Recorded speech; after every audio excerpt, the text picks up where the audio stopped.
Hollywood is filled with stars who shout their way to the spotlight. But occasionally, someone emerges who quietly commands your attention without ever raising their voice. Cillian Murphy is exactly that kind of star. Enigmatic, intense, and compellingly understated. Cillian's screen debut was a blink-and-you-miss-it moment. Quando was a short Irish film where he played a background character, but it marked the beginning. Not long after, he landed his first proper film role in How Harry Became a Tree, a strange little Irish drama that gave him room to stretch, even if almost no one saw it. The movie earned just $1 million at the box office, barely a blip financially. Murphy made around $50K.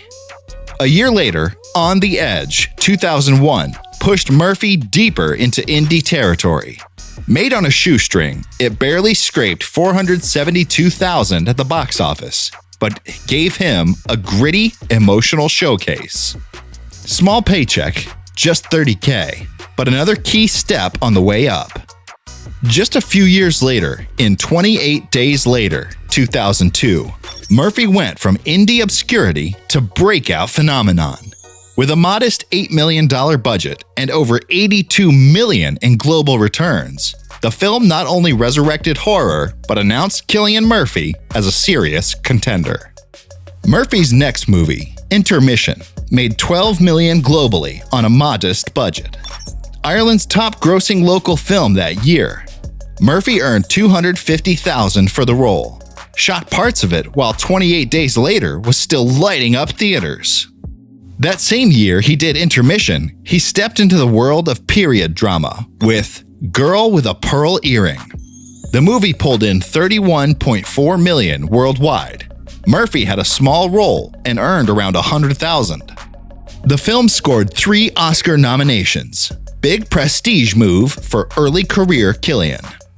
After dominating the Irish box office, Murphy caught Hollywood's eye, and things took a dark, high-altitude turn. In Red Eye, 2005, Murphy played a soft-spoken psychopath. In a tight, relentless thriller, Red Eye grossed nearly $100 million worldwide. Murphy earned $1 million. That same year, Batman Begins, 2005, marked the beginning of his long partnership with director Christopher Nolan, a person who would take Murphy 1,000 steps forward in his career. The film made over $373 million worldwide, and Murphy received $1 million for the first time in his career. The same year, Breakfast on Pluto proved Murphy wasn't afraid to take risks. The film made just $4.7 million worldwide, but Murphy's fearless acting scored a Golden Globe nod and also earned him $500K. The next year, The Wind That Shakes the Barley, 2006, cast Murphy as a medical student turned revolutionary during the Irish War of Independence.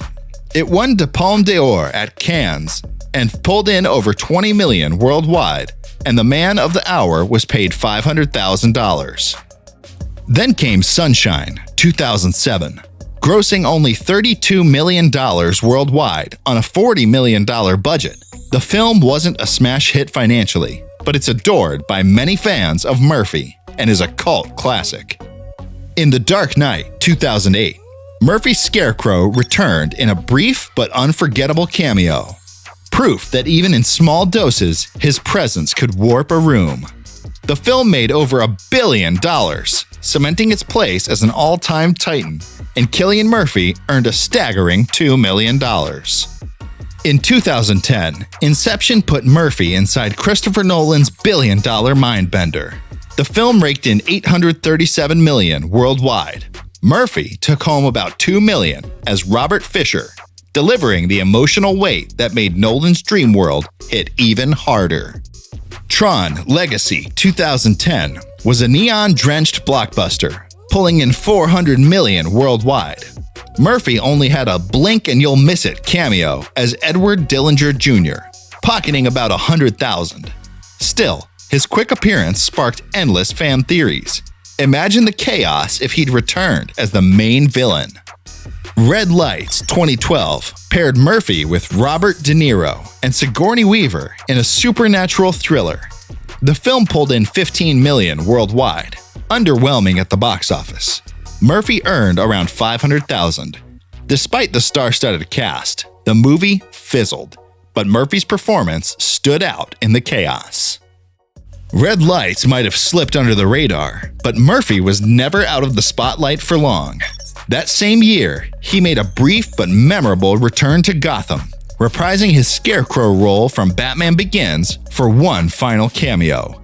The Dark Knight Rises 2012 was a global phenomenon, grossing over $1.08 billion. Murphy's cameo as Scarecrow was quick but unforgettable. He took home about $300,000 for the appearance. But no role defined a global obsession quite like Peaky Blinders. 2013 to 2022. As Tommy Shelby, Murphy became a symbol of cool-headed brutality and raw charisma. Over 6 seasons, he crafted one of television's most iconic characters, balancing violent command with deep emotional scars. The show turned into a global cult phenomenon. In Transcendence 2014, Murphy starred alongside Johnny Depp in a big-budget sci-fi that promised philosophical depth, but landed flat with critics and audiences alike. In regards to money, the film was a disaster. It made just $103 million against a $100 million budget. In the Heart of the Sea 2015 was a high seas epic that made $94 million worldwide, falling short of its massive budget. Murphy earned about $700,000 for playing a haunted whaler. The movie flopped, but his performance brought real grit to the crew's struggle. That steadiness came into sharp focus in Anthropoid 2016, a World War II thriller based on the real-life assassination of Nazi officer Reinhard Heydrich. The film barely covered the whole cost, which made it a flop, but it earned solid reviews. Murphy made $600,000. Then came Dunkirk 2017, Nolan's wartime epic, where Murphy played a shell-shocked soldier rescued from sea. The film grossed over $500 million, and Murphy made a staggering $1.5 million. In A Quiet Place Part 2 2020, Murphy stepped into a franchise defined by silence and tension, and made it even tenser. As Emmett, a hardened survivor, he gave audiences a character that was both desperate and redeemable. Enduring the impact of the coronavirus at that time, the film grossed over $299 million, which is pretty impressive. Murphy made over $600,000. Then came the turning point, Oppenheimer 2023. After 2 decades of collaborations, Nolan finally handed Murphy the lead. As J. Robert Oppenheimer, Murphy delivered the performance of a lifetime.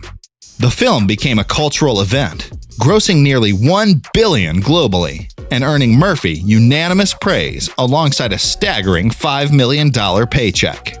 After years of playing supporting aces and enigmatic leads, Murphy finally stood front and center, and the world couldn't look away.